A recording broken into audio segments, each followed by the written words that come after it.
जय हिंद मेरे साथी, रोजगार दो पे आप सभी का स्वागत है। आशा आप सभी अच्छे होंगे, अपनी तैयारी को बहुत अच्छे से करते होंगे। और जैसे मैं हर बार कहता हूँ, रेगुलरिटी और धैर्य दोनों बनाए रखिए, यही आपको आगे सफलता तक ले जाएंगी। तो आज के लिए बहुत महत्वपूर्ण वीडियो, यूपी ट्रिपल एससी से एक फाइनल और एक मुख्य परीक्षा का परिणाम इसी सप्ताह।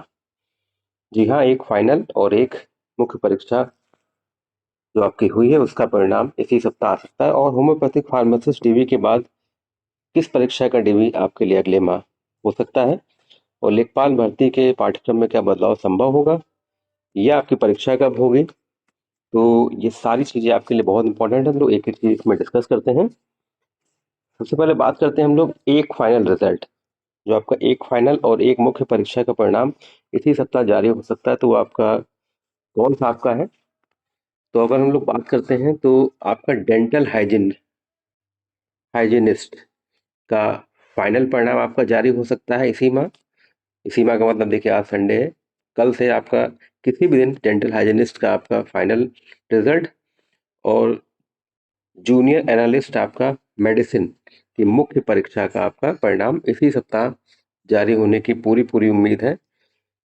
तो और अगर हम बात करते हैं एक आपकी परीक्षा जो 1828 पद के लिए हुई थी, उसका भी आपका परिणाम इसी माह के लास्ट में आने की संभावना बन रही है। बाकी ये जो एक फाइनल और एक मुख्य परीक्षा परिणाम आपको बताया गया, डेंटल हाइजीनिस्ट का फाइनल रिजल्ट और जूनियर एनालिस्ट मेडिसिन का आपके मुख्य परीक्षा का परिणाम इसी सप्ताह आ जाएगा, तो कोई डाउट नहीं।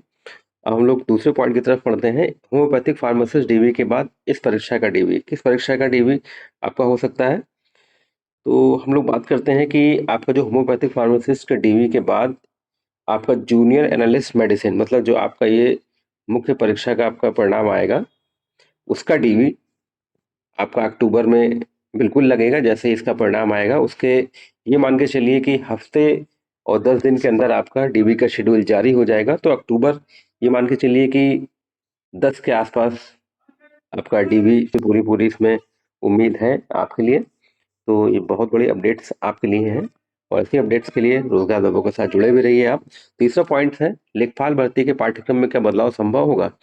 तो कुछ ही शब्दों में अगर कहें तो लेखपाल भर्ती के पाठ्यक्रम में बदलाव संभव नहीं है। जो पुराना पाठ्यक्रम है उसी पाठ्यक्रम के अनुसार एग्जाम होगा।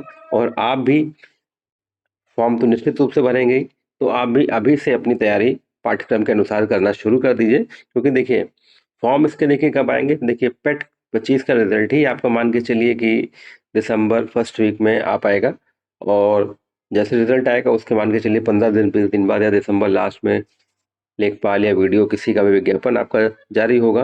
उम्मीद है लेखपाल का ही पहले जारी होगा, क्योंकि बहुत कह सकते हैं ट्रेंडिंग वैकेंसी कही जा रही है। तो जैसे ही विज्ञापन जारी होगा, एक माह का तो आपका समय होगा फॉर्म भरने का। 8,000 वैकेंसी आई तो लगभग ये मान के चलिए फॉर्म तो बेतहाशा पड़ना है भैया। तो जब फॉर्म बेतहाशा पड़ना है तो उसके स्क्रीनिंग में टाइम लगेगा। तो ये मान के चलिए कि आपका जो मुख्य परीक्षा लेखपाल की होगी वो अप्रैल फर्स्ट वीक या मार्च लास्ट में आपकी मुख्य परीक्षा हो पाएगी। तो आज अगर आप आज से काउंट करते हैं तो आज सितंबर 21 हो गया है, 21 सितंबर। तो अक्टूबर नवंबर दिसंबर जनवरी फरवरी मार्च, 6 महीने हैं। जुट जाइए, जुट जाइए, आपका क्रैक हो जाएगा। और उससे पहले क्या कीजिए, आपके जो डॉक्यूमेंट्स हैं वो सारे डॉक्यूमेंट्स भी अपने आप अच्छे से सही कर लीजिए। क्योंकि जब भी विज्ञापन जारी होगा उसकी लास्ट तिथि के पहले के आपके डॉक्यूमेंट सारे होने चाहिए। सबसे महत्वपूर्ण डॉक्यूमेंट्स उसमें आपके ओबीसी सर्टिफिकेट 6 माह से पुराना ना हो, ईडब्ल्यूएस आपका तय तिथि से पहले हो, ओबीसी वाला भी आपका तय तिथि से पहले ही हो। तो ये दोनों सर्टिफिकेट बहुत महत्वपूर्ण है, इनको जिनके भी पुराने हो वो जरूर से जरूर अप्लाई करके नया बनवा लें। और ऐसी अपडेट्स के लिए आप रोजगार बाबू के साथ जुड़े भी रहें। चैनल को लाइक शेयर करें। जय हिंद, जय भारत।